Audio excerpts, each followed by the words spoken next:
Dead on the spot ang isang motorcycle rider matapos magulungan ng pampasaherong jeep sa Taytay, Rizal.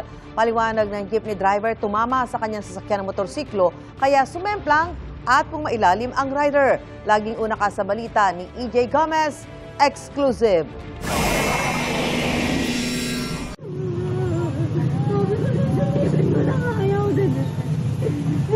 Labis ang hinagpis ng babaeng ito nang madatnang nakahandusay at wala ng buhay ang kanyang nobyo sa kalsada. Ang lalaki bumagsak mula sa sinasakyan niyang motorsiklo at nagulungan ng pampasaherong jeep. Sa CCTV, kita ang motorsiklo at jeep na sabay tinatahak ang kahabaan ng Ortigas Avenue Extension sa Barangay San Isidro, Taytay, Rizal alas 5 ng hapon kahapon. Nang biglang bumagsak ang rider at kanyang motorsiklo sa gilid ng jeep at pumailalim. Umuulan po yung nangyari yung insidente.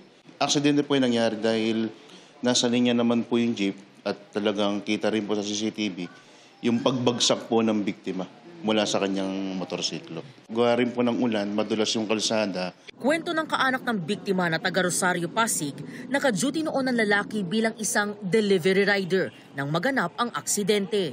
Nadatnan na lang namin yung pamangkin ko na nasa gitna ng kalsada nakailalim dun sa jeep. Masakit po kasi madami pang pangarap yung bata. Gusto mag-ipon kasi gusto niya makapagpatuloy ng pag-aaral.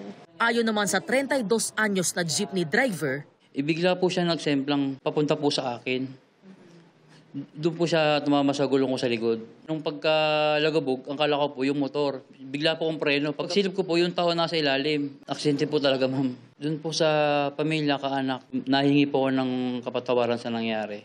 Ayon naman sa pamilya ng biktima, Sa ngayon hindi pa po namin siya mapapatawad. Sana maintindihan niya rin dahil kami po ang nawalan. nakadetain sa Taytay Municipal Police Station ang driver ng jeep. Mahaharap siya sa reklamong reckless imprudence resulting in homicide. Ito ang unang balita. EJ Gomez para sa GMA Integrated News.